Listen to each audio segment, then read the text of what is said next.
저는 제가 만든 무기가 평화가 아닌 파괴를 위해 쓰이는 걸 보며 더 이상 참을 수 없었습니다. 제 손으로 만든 잠수함이 위협의 도구가 되는 순간, 저는 모든 걸 버리고 떠나기로 결심했어요. 그날 밤, 저는 제 목숨을 걸었습니다. 가족의 안전과 제 신념 사이에서 선택해야 했거든요. 안녕하세요. 함경북도 출신 42살 박성민이라고 합니다. 저는 20년 동안 잠수함 설계 엔지니어로 일했어요. 그 중에서도 8700톤급 핵잠수함 개발 프로젝트에 참여했습니다. 제가 오늘 여러분께 들려드릴 이야기는 저의 탈북 사연입니다. 어릴 때부터 저는 기계를 좋아했어요. 아버지가 조선소에서 일하셨거든요. 학교에서 돌아오면 아버지 옆에 앉아서 설계도를 보곤 했습니다. 성민아, 이 배가 바다를 가르며 나아가는 모습을 상상해봐라. 아버지의 그 말씀이 제 꿈을 키웠어요. 대학에서 조선공학을 전공하고 졸업 후엔 국가에서 운영하는 특수연구소에 배정됐습니다. 처음엔 일반 선박 설계를 했어요. 어선이나 화물선 같은 평범한 배들이었죠. 하지만 2000년대 들어서면서 제게 새로운 임무가 주어졌습니다. 핵잠수함 개발 프로젝트였어요. 동무, 우리 조국의 미래를 위한 중요한 일이야. 상급자의 말에 저는 가슴이 뛰었습니다. 제 기술로 나라에 도움이 될 수 있다는 생각에 말이에요. 연구소는 평양에서 한참 떨어진 산속에 있었어요. 보안이 철저해서 가족들도 한 달에 한 번 정도만 만날 수 있었습니다. 아내 미영이는 이해해줬어요. 당신이 하는 일이 나라를 위한 거라면 기다릴게요. 그렇게 저는 핵잠수함 설계에 몰두했습니다. 처음 몇 년은 정말 열심히 했어요. 최신 기술을 연구하고 설계도를 그리고 시뮬레이션을 돌리는 일이 즐거웠습니다. 하지만 점점 이상한 점들이 보이기 시작했어요. 제가 설계한 잠수함의 구조가 일반적인 핵잠수함과 달랐거든요. 어떤 부분은 명백히 공격용으로 설계되어 있었습니다. 이 부분은 왜 이렇게 설계해야 하나요? 제가 물었을 때 상급자는 단호하게 말했어요. 묻지 말고 시키는 대로만 해. 그때부터 저는 불안해지기 시작했습니다. 제가 만들고 있는 게 정말 평화를 위한 건지 의문이 들었거든요. 2010년 즈음, 드디어 저희가 설계한 8700톤급 핵잠수함이 완성됐어요. 진수식 날, 저는 제 손으로 만든 거대한 잠수함을 바라보며 복잡한 심정이었습니다. 뿌듯함과 동시에 알 수 없는 불안감이 엄습했어요.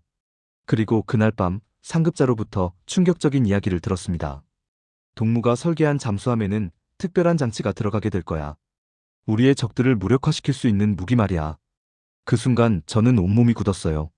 제가 평화를 위한 기술이라고 믿으며 만든 잠수함이 실제로는 무서운 무기였던 거예요. 집에 돌아와서 저는 잠을 이룰 수 없었습니다. 아내가 걱정스러운 얼굴로 물었어요. 여보, 무슨 일 있어요? 하지만 저는 아무 말도 할 수 없었어요. 국가기밀이었거든요.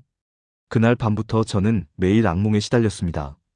제가 설계한 잠수함이 바다 어딘가에서 무고한 사람들을 해치는 꿈이었어요. 몇 달 후 더 큰 충격이 기다리고 있었습니다. 새로운 프로젝트 지시가 내려왔어요. 이번에는 더 강력하고 은밀한 핵잠수함을 만들라는 거였습니다. 이전보다 2배 강력한 무기를 탑재할 수 있게 설계해야 한다는 조건이 붙어 있었어요. 그 순간 저는 깨달았습니다. 제가 지금까지 한 일이 얼마나 위험한 것이었는지를요. 그날 밤 집에 돌아와서 저는 아내에게 조심스럽게 말을 꺼냈어요. 미영아, 우리 여기서 다른 곳으로 이사 가면 어떨까? 아내는 놀란 표정으로 물었습니다. 갑자기 왜요? 당신 일에 문제라도 생겼나요? 저는 대답할 수 없었어요. 어떻게 설명해야 할지 몰랐거든요. 다음 날부터 저는 새로운 설계 작업을 거부하기 시작했어요.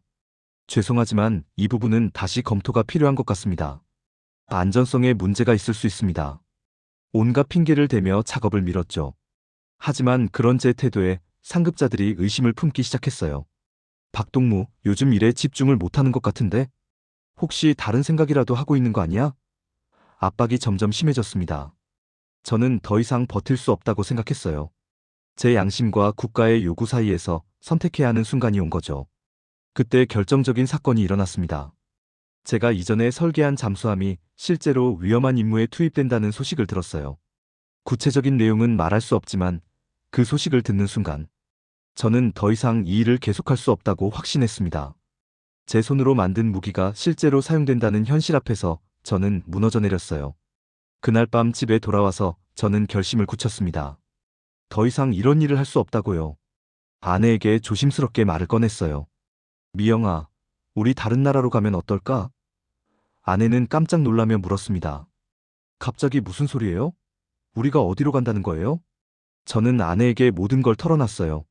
제가 하고 있던 일의 실상을, 그리고 더 이상 양심상 견딜 수 없다는 제 마음을요. 아내는 처음엔 믿을 수 없다는 표정이었어요. 당신이 평화를 위해 일한다고 했잖아요. 정말 그런 무서운 일이었다고요? 며칠 동안 아내와 저는 깊은 대화를 나눴습니다. 우리의 미래에 대해, 아이들의 안전에 대해, 그리고 제 양심에 대해서요. 결국 아내도 저의 결정을 이해해줬어요. 당신이 옳다고 생각하는 일을 하세요. 저도 따를게요. 하지만 탈북은 쉬운 일이 아니었어요. 우선 연구소에서의 제 행동이 더욱 의심받고 있었거든요. 매일 감시당하는 느낌이었습니다. 그리고 가족들의 안전도 걱정됐어요. 혹시 제 계획이 발각되면 아내와 아이들에게까지 위험이 미칠 수 있었거든요. 몇 달 동안 저는 조심스럽게 계획을 세웠어요. 탈북 경로를 알아보고 필요한 준비물들을 모으고 무엇보다 의심받지 않게 평소와 똑같이 행동하려고 노력했습니다. 하지만 그게 얼마나 힘든 일인지 몰랐어요. 매 순간이 긴장의 연속이었거든요. 드디어 실행에 옮길 날이 다가왔습니다. 2013년 가을, 저는 출장을 핑계로 국경 근처까지 갈 수 있는 기회를 얻었어요. 아내와 아이들은 며칠 뒤 다른 경로로 합류하기로 했습니다. 헤어지는 순간 아내가 제 손을 꼭 잡으며 말했어요. 조심해요. 우리 꼭 다시 만나요. 국경까지 가는 길이 얼마나 길게 느껴지던지요. 기차 안에서 저는 계속 주변을 경계했어요. 혹시 제가 의심받고 있는 건 아닌지, 누군가 저를 미행하고 있는 건 아닌지요. 하지만 다행히 아무 일 없이 도착할 수 있었습니다. 국경에서 기다리는 시간이 가장 힘들었어요. 브로커를 만나기로 한 시간까지 몇 시간이 남아 있었거든요. 작은 여관에서 기다리는 동안 저는 온갖 상상을 다 했어요. 혹시 함정은 아닐까? 혹시 발각되면 어떻게 될까? 시간이 정말 안 가더라고요. 드디어 약속 시간이 되어 지정된 장소로 갔습니다. 브로커는 생각보다 평범한 중년 남자였어요. 준비됐나? 짧은 질문에 저는 고개를 끄덕였습니다. 가족들은? 내일 밤에 만나기로 했습니다. 그렇게 저의 탈북이 시작됐어요. 국경을 넘는 순간을 저는 평생 잊을 수 없을 거예요. 깜깜한 밤, 차가운 강물, 그리고 심장이 터질 것 같은 두려움. 중간에 순찰대와 마주칠 뻔한 아찔한 순간도 있었어요. 브로커가 재빨리 저를 숨겨줘서 겨우 넘어갈 수 있었습니다. 중국 땅을 밟았을 때의 그 느낌을 어떻게 표현해야 할까요? 안도감과 동시에 더 큰 불안감이 몰려왔어요. 이제 정말 돌아갈 수 없는 강을 건넜다는 생각이 들었거든요. 그리고 가족들에 대한 걱정이 몰려왔습니다. 과연 무사히 만날 수 있을까요? 다행히 다음 날 밤, 아내와 아이들도 무사히 국경을 넘어왔어요. 서로를 확인하는 순간 우리는 모두 울었습니다. 이제 정말 자유예요? 아내의 떨리는 목소리가 아직도 귀에 들려요. 네, 이제 자유예요. 저도 울먹이며 대답했어요. 하지만 중국에서의 생활은 또 다른 시련의 연속이었습니다.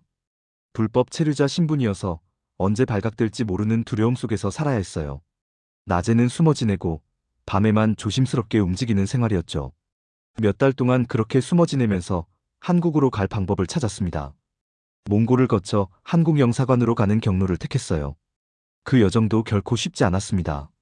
사막을 가로지르는 험난한 길, 추위와 굶주림, 그리고 항상 따라다니는 발각의 두려움.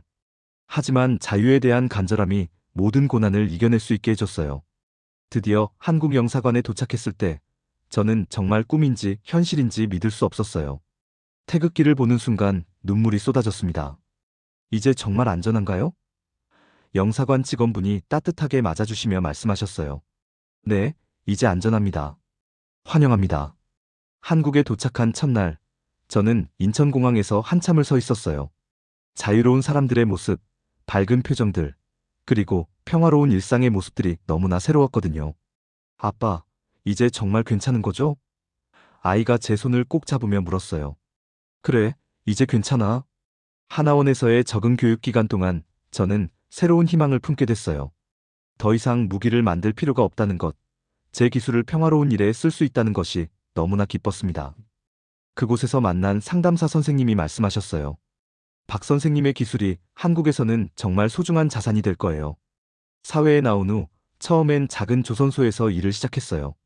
처음에는 단순한 업무만 맡겼지만 점차 제 실력을 인정받게 됐습니다. 하지만 가장 기뻤던 건 제가 설계하는 배들이 모두 평화로운 목적을 위한 것들이라는 점이었어요. 어선, 여객선, 화물선, 사람들의 삶을 풍요롭게 하는 배들이었죠. 몇 년 후에는 더 큰 회사로 이직할 수 있었어요. 그곳에서 저는 친환경 선박 설계팀에 합류했습니다. 바다를 오염시키지 않는 깨끗한 배를 만드는 일이었어요. 처음으로 제 기술이 자연을 보호하는 데 쓰인다고 생각하니 정말 뿌듯했습니다. 지금 저는 한국에 온 지 10년이 넘었어요.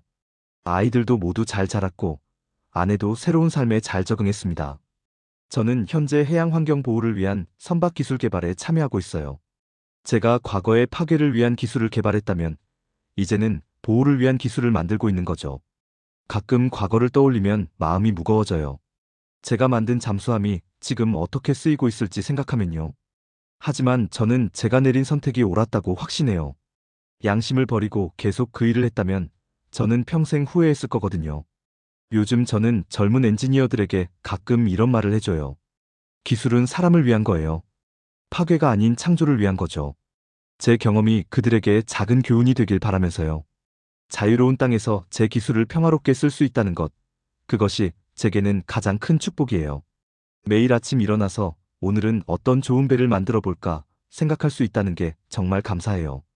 이런 삶을 위해 모든 걸 걸고 떠나온 게 정말 잘한 선택이었다고 생각합니다. 오늘 이야기 어떠셨나요? 구독과 좋아요는 더 좋은 이야기를 전해드리는 큰 힘이 됩니다. 다음 이야기에서 또 만나요. 감사합니다.